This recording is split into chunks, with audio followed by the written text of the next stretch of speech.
E acho que é fundamental hoje em dia as empresas portuguesas partilharem a sua experiência. Não na tentativa de fazer cópias, porque há muitas pessoas que têm ideia, se nós conversamos, se abrimos muito o livro ou se abrimos muito a nossa casa, há tendências das pessoas copiarem. Eu acho que isso é um erro. O que existe muito é a necessidade de haver essa partilha de informação, de forma a que as pessoas e que os empresários possam, na sua indústria, no seu setor, implementar algumas ideias que surgem de outros setores completamente diferentes.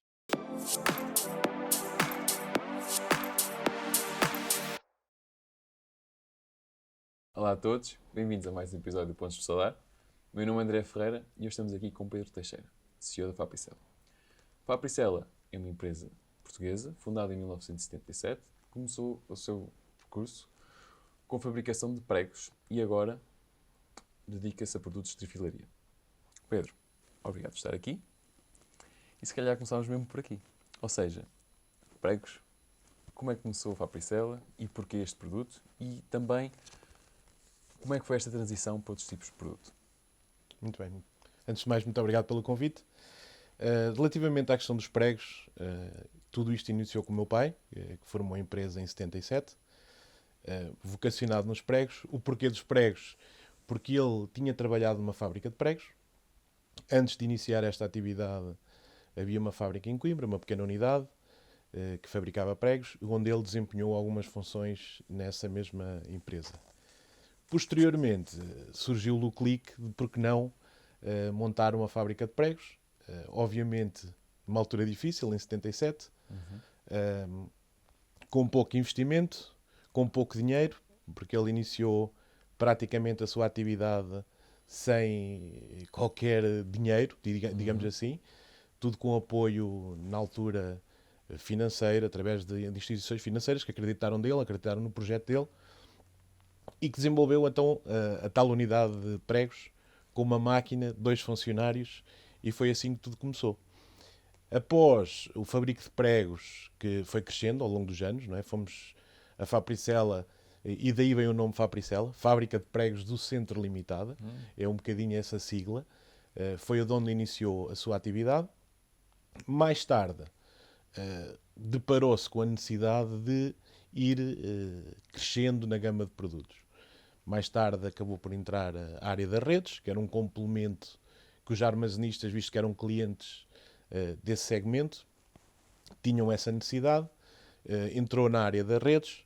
Mais tarde, na mesma forma, os armazenistas, ainda sempre focado no mercado nacional, havia a necessidade da conhecida malha eletrosoldada. Entrou também nesse projeto. Tudo de uma forma muito lenta, não é? Muito tranquila e muito lenta.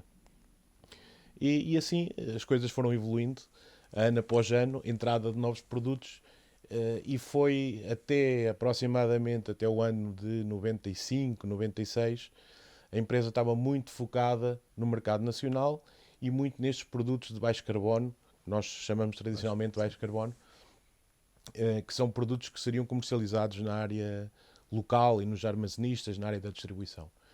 O grande salto da Fapricela deu-se a partir desse período, 96, 97, com a entrada de uma gama de produtos que diríamos que é um patamar acima, que é a área do pré-esforço, que foi um salto em termos de internacionalização da empresa, nomeadamente na exportação, inicialmente com mercados mais próximos, nomeadamente de Espanha, a Península Ibérica, foi o primeiro passo em termos no mercado externo, e depois sucessivamente crescendo ano após ano, investindo novos equipamentos, ampliando a unidade fabril, e hoje nós exportamos para cerca de 90 países, que representa esse mesmo crescimento ao longo destes últimos anos.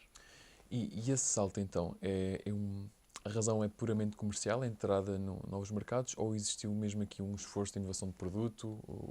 Como é que isto aconteceu especificamente? Ou seja, numa fase inicial, essa noção de inovação não existia tanto como existe hoje, não é? Quando Sim. existe, após ali o investimento que foi feito em 98, aproximadamente naquele período, aí sim há o salto do investimento na área da inovação. Procurarmos um produto que seria mais difícil de produzir, onde havia menos concorrência, havia uma mais-valia também maior em termos de valor acrescentado desse mesmo produto, e fazermos algo diferente. Não fazendo uma cópia, mas fazendo algo diferente. E foi um bocadinho esse o nosso intuito naquela altura. Coincidiu também com a minha entrada na empresa, mais ou menos nesse período. Foi onde iniciei, já acompanhei em parte esses investimentos, e foi um bocadinho esse o processo que também, com a colaboração desta segunda geração, que é o caso, no meu caso e a minha irmã, acabámos por também dar o nosso contributo para esse crescimento e essa internacionalização, que acho que foi a grande chave do sucesso de hoje, não é? Agora deixa-me curioso.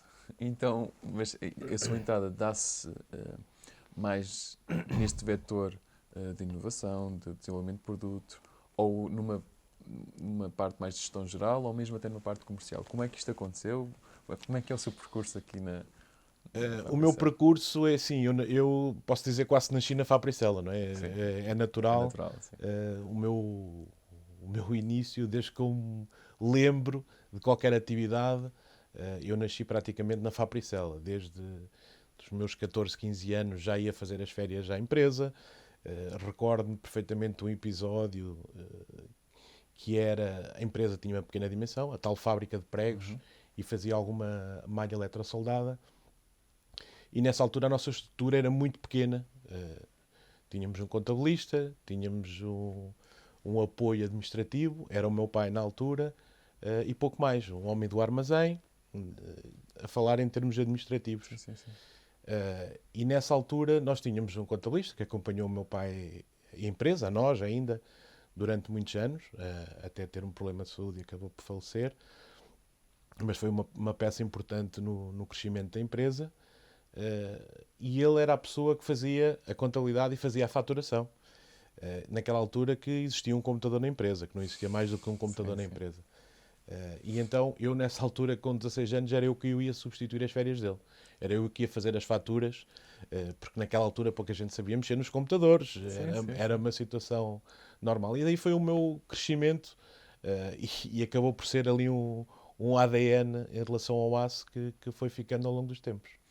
E esta pequena estrutura já não é assim tão pequena. Já não é tão pequena. Podíamos dar aqui uma ideia de como é que está estruturado o grupo, até porque eu sei que tem 2 ou 3 participações muito interessantes que gostaria de explorar a seguir. Nós atualmente, o grupo em si, o nosso foco principal é a indústria. A unidade Fabril, Fabricela, e temos uma outra unidade Fabril no norte. A Fabricela está localizada em Ançã, junto a Coimbra, Cantanhede.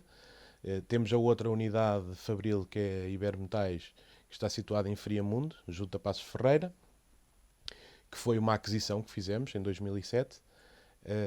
São as duas principais unidades industriais na área da tefilaria e é o nosso core business do grupo. Depois, acessoriamente, temos também no grupo a área da construção. Temos uma empresa de imobiliária e uma empresa na área da construção. Depois temos também na área da hotelaria, temos um hotel, fazemos a exploração de um hotel na Praia de Quiais, um hotel que tem a vertente de praia, mas também a vertente desportiva, visto que temos um centro de estágio associado. E temos também um órgão de comunicação social, o jornal Diário As Beiras, que é um jornal diário, regional, que é um projeto mais de coração do que propriamente empresarial. Falamos aqui um bocadinho disso do coração. Foi essa a motivação para essa decisão? Como é que surgem estas ideias para o hotel, para o jornal? Como é que isto acontece? Ao fim e ao cabo, acaba por ser tudo uma cadeia. O hotel, começando pelo hotel, nasce porque na empresa de construção desenvolveu um grande empreendimento na Praia de Quiais. Nós na Praia de Quiais construímos na empresa de construções cerca de 300 fogos e dentro desse projeto existia um hotel que teria que ser construído, esse mesmo hotel. Nós construímos esses 300 fogos, comercializámos e vendemos. O hotel construímos e decidimos nós ficar com a exploração. E daí vem a área da hotelaria, que não é uma área que tenha sido, apesar de já ter cerca de 20 anos, esse mesmo hotel. Nós recentemente fizemos, e estamos ainda a fazer obras de remodelação no hotel, no espírito de investir um pouco mais nessa área. Temos a perspectiva de futuramente vir a investir nessa área da hotelaria. E o jornal? O jornal é uma questão de coração. E uma questão de coração porque o jornal foi formado pelo meu pai há muitos anos atrás, por algo que surgiu, um jornal e uma rádio na altura. Por diversas circunstâncias, o meu pai saiu dessa sociedade na altura, com alguma pena dele, porque era uma questão que gostava. Obviamente não era um negócio, mas era algo que gostava, e nós na vida também temos que muitas vezes investir não só na vertente económica, mas também em algo que gostamos. E depois mais tarde surgiu a oportunidade de recomprar essa participação, e já passou por nós, por filhos, neste caso por mim, que surgiu essa oportunidade e acabei por concretizá-la numa forma também de dar aqui àquilo que o meu pai fez durante muitos anos, dar aqui uma questão de simbolismo nessa área. Falando aqui, voltando um bocadinho atrás, já vou aqui à parte do coração outra vez, mas voltando aqui um bocadinho atrás, no salto da Fapricela e agora no produto diferenciado e na forma como vocês estão a gerir as coisas, eu sei que no passado, aqui um projeto, que até acho que foi como a Motofil e a Fapricela entraram em contacto, e desde então também fizeram algumas coisas.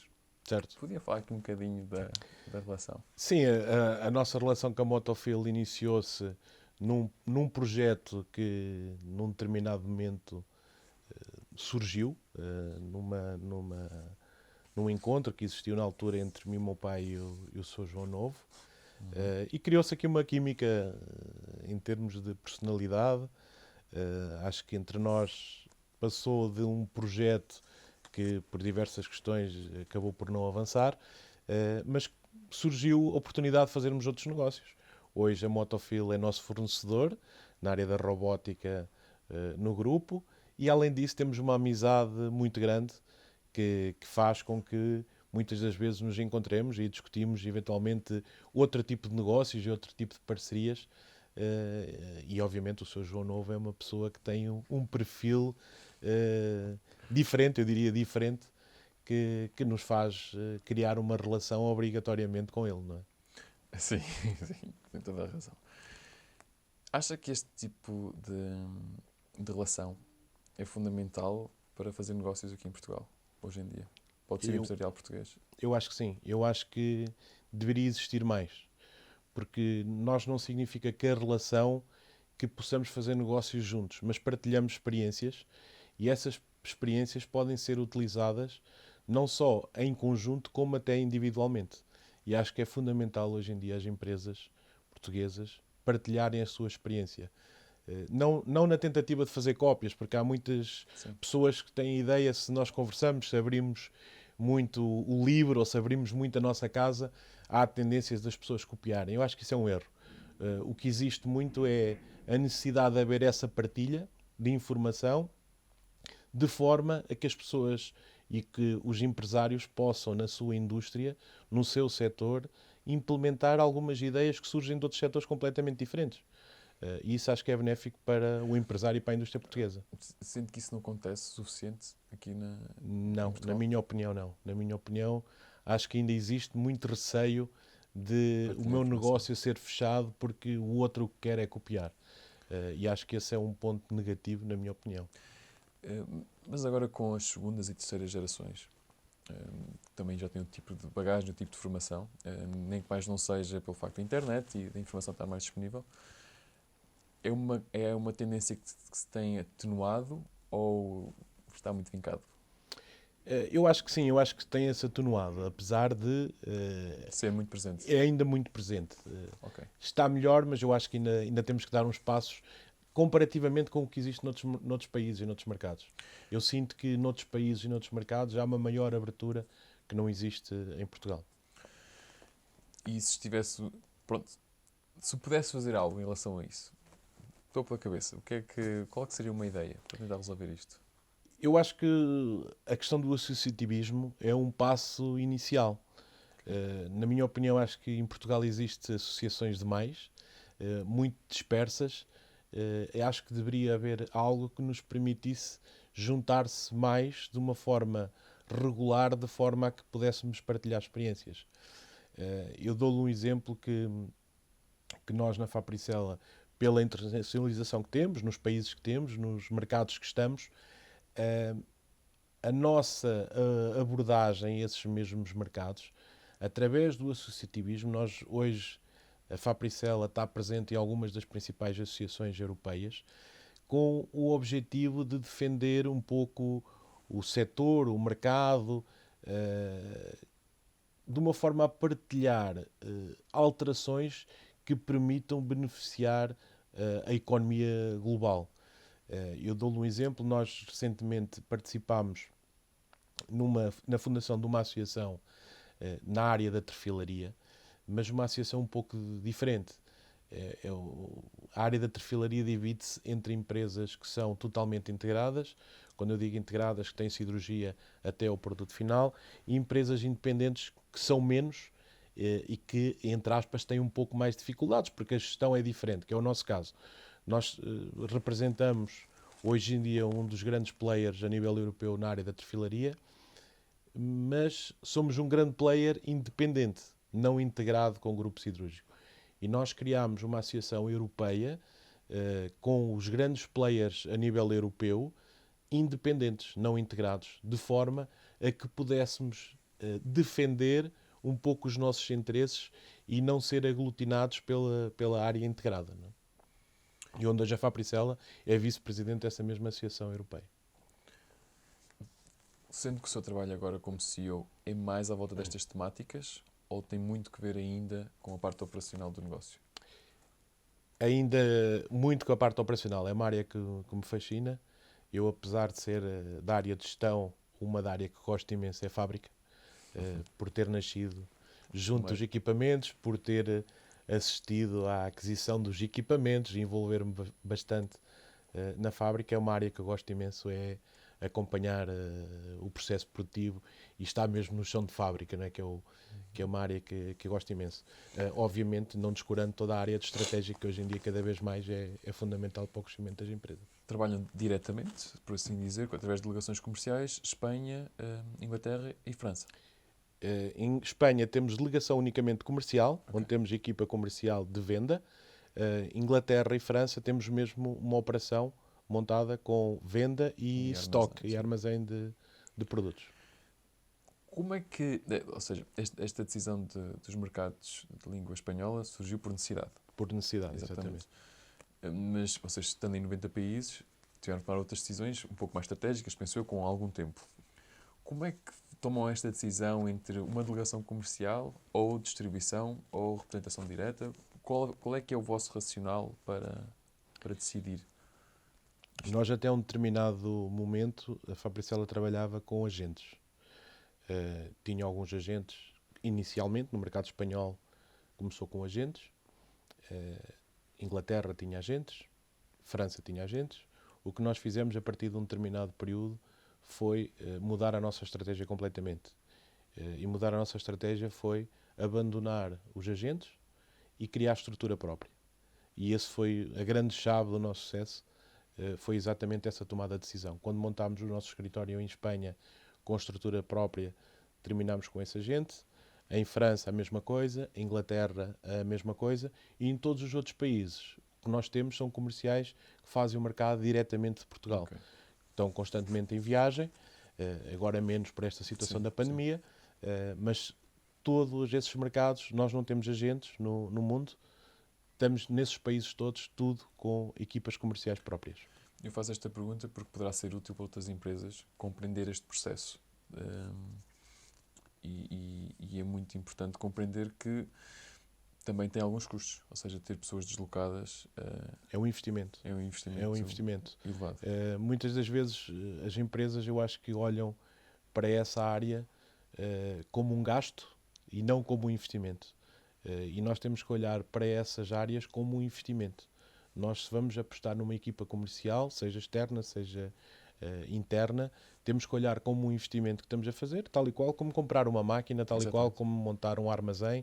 É um investimento que vai ser pago ao longo do tempo, com essa respectiva amortização que temos que ver. E não olhar para o exercício que estamos imediato. Imediato. E sente que esse retorno de ter mudado o modelo vem de estar mais próximo dos clientes ou vem do controle operacional? Qual esta chave do sucesso? Vai nos dois Nos sentidos. dois sentidos. Vai nos dois sentidos. O controle operacional é bastante melhor. A informação comercial surge com maior nitidez, porque um agente muitas das vezes dá a informação que há interesse para o lado dele, porque normalmente os agentes trabalham em comissão, não é? E têm essa vertente. E conseguimos ter uma informação do mercado mais real e mais próxima, e obviamente o cliente sente-se mais confortável estando a trabalhar diretamente com a fábrica do que estando com o intermediário, não é? Uma das dificuldades que se sente, pelo menos que eu vou observando aqui na indústria portuguesa, também tem a ver com a qualificação dos recursos humanos. E mesmo, às vezes, com a disponibilidade. É difícil arranjar pessoas que estejam disponíveis para abraçar projetos internacionais. Como é que resolveram este assunto? Obviamente com investimento, mais uma vez, não é? Obviamente tem que haver também esse investimento de cativar não só financeiramente, mas também o projeto. E nós, felizmente, a nossa equipa que temos, não só comercial, mas em especial comercial, porque é uma área que eu acompanho muito próximo, temos uma equipa com muita qualidade e que gosta bastante daquilo que faz. E isso é fundamental. Obviamente, isto foi sendo construído ao longo dos anos. Não é de um dia para o outro que se monta uma equipa com essa qualidade. Nós temos uma equipa muito jovem, com muita qualidade e que gosta da sua atividade, que isso é o principal. Porque se não se gostar da atividade, esta questão de viajar, de fazer o acompanhamento dos mercados, eu próprio durante muitos anos o fiz. O meu trabalho inicial grandemente foi na companhia aérea comercial, onde viajei bastante. Agora viajo um pouco menos, mas durante muito tempo foi esse o meu trabalho de tentar colocar a Fapricela nos mercados externos e obviamente onde nós queremos muito know-how é viajando, não é? Então a grande maioria dos comerciais ou das pessoas encarregues por esta área são portugueses. A grande maioria são portugueses. E normalmente existe aquele estigma de vamos para um dado país, tem que ser os locais a trabalhar. Nós não temos essa... Em Espanha não é o caso. Em Espanha são espanhóis que temos, que é a única exceção que temos. Em Inglaterra temos pessoas portuguesas a trabalhar. Em França temos pessoas portuguesas. E não é porque tenhamos alguma coisa contra as pessoas de outra nacionalidade, é por uma questão de comunicação. Achamos que, e a nossa cultura também é muito importante, haver uma cultura próxima da nossa que consegue transpor para os nossos clientes a nossa própria cultura. A adaptação do modelo comercial agora com a pandemia, porque já não podemos viajar tantos, Certo. e eu próprio estou muito próximo dessa realidade e sei a dificuldade que é estarmos habituados a apanhar um avião e ir falar com os clientes ou quem seja. Foi algo que vocês sentiram muito, ou seja, na área comercial, a dificuldade de não poderem ir ter com os vossos clientes? Obviamente é sempre uma questão negativa, porque a proximidade é sempre vantajosa, até porque a nossa teoria comercial é que o vendedor, quando sai, o comercial quando sai, não é com o intuito de ir vender, vai com o intuito de ir acompanhar o cliente, identificar projetos, construir relação. E, obviamente, fomos impedidos durante este período de o fazer. Optámos pelas versões, pelas situações digitais, não é? Que hoje em dia é uma das opções e que acho que veio para ficar. Obviamente não vai substituir a viagem, não vai substituir a relação, mas muitas das vezes vai substituir algumas das reuniões que se faziam presencialmente, que podem possivelmente ser feitas de uma forma digital. A minha pergunta também não era inocente, era tentar compreender se houve uma reestruturação da área comercial ou se conseguiram manter as pessoas a trabalhar mais ou menos da mesma forma. Não, mantivemos exatamente da mesma forma. Nós, a Fapricela, felizmente, com a questão da pandemia, desde o primeiro dia que iniciou a pandemia até hoje, conseguiu trabalhar de uma forma normal dentro desta situação que estamos a viver, sem afetar nem a atividade, nem produtiva, nem comercial, nem qualquer uma dessas áreas. Não é? A área industrial, do grupo Fapricela, a área industrial, não foi afetada até o momento com a questão da pandemia. Qual é que foi o momento crítico no passado da Fapricela? Houve algum momento em que, em que sentiu que, pronto, que as coisas poderiam ter corrido mal? Eu aponto dois momentos críticos da Fapricela.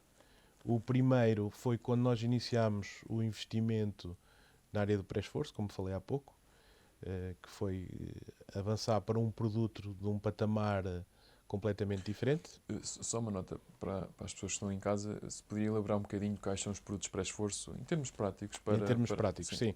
A área do pré-esforço são, nomeadamente, é o cordão, principalmente o cordão de aço que é aplicado em pontes, em viadutos, em projetos de obras de arte, tanques Ok. de gases, de criogénicos, esse tipo de projetos de grande dimensão. E nós iniciámos a produção desse mesmo produto, fomos a primeira empresa em Portugal a desenvolver esse produto e sentimos muitas dificuldades porque são produtos que necessitam da certificação.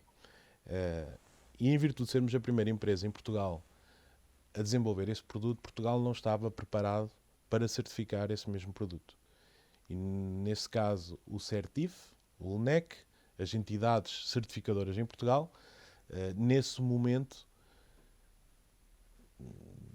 não estavam Não tinham muito resposta. motivados Ok. a resolver esse problema. Nós iniciámos a nossa produção desse produto, tivemos um estoque impressionante desse produto na fábrica sem o poder vender.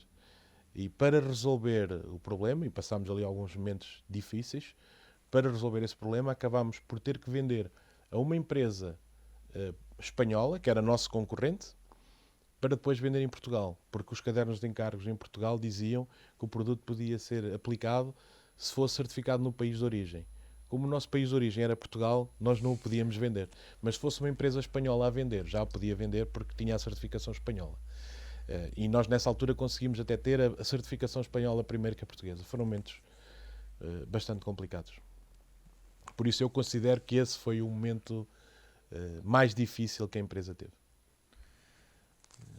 E agora também estou um pouco curioso. E resolveu-se a nível da certificação nacional ou tem que certificar Não, internacional? resolveu-se passado alguns anos, só que há aqui algumas coincidências porque nós iniciámos a nossa produção no momento que estava a ser construída a Ponte Vasta Gama.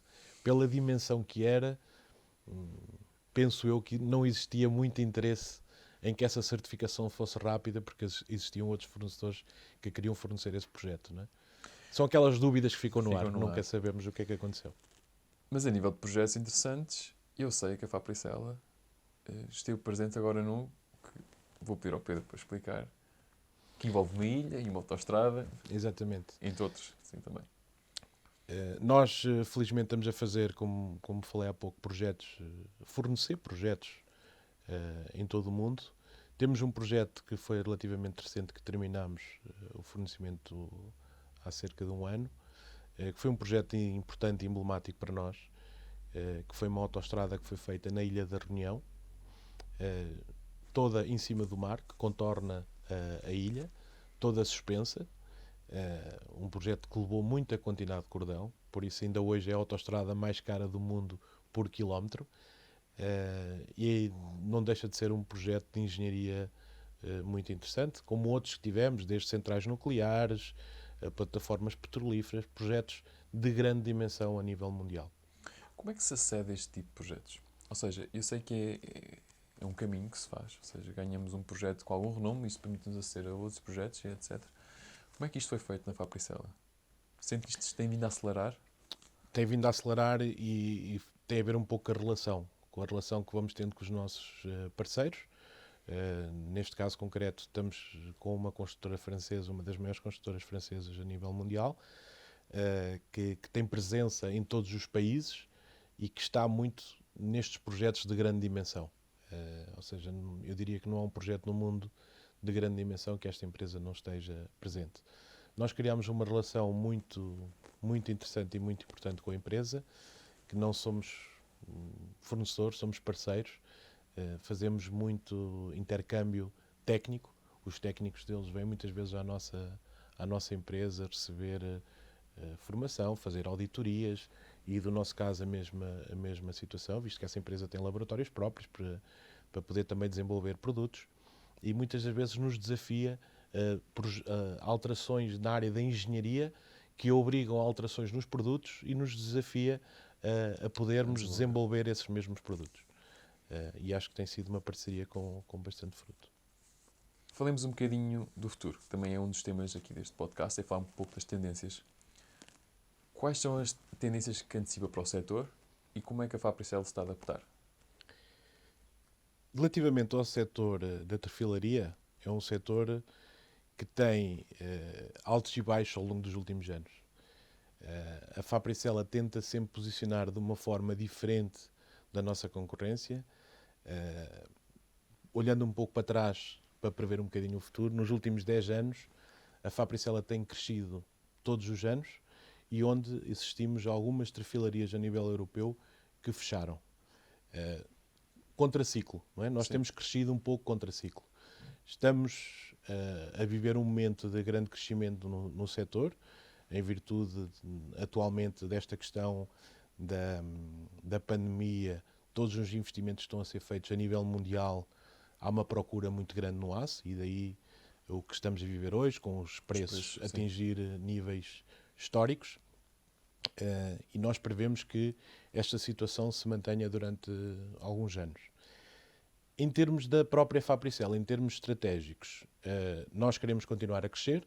Temos outros produtos que estamos a olhar para poder desenvolver e crescer o nosso portfólio de produtos, visto que a nossa estratégia sempre foi no intuito de ter uma maior diversificação de produtos e vamos continuar nessa mesma estratégia, não só pela questão orgânica ou por aquisição. Estamos sempre a olhar para as duas vertentes, como temos feito ao longo dos anos, sempre apostando muito na questão orgânica, mas estando sempre atento a outras oportunidades que possam surgir.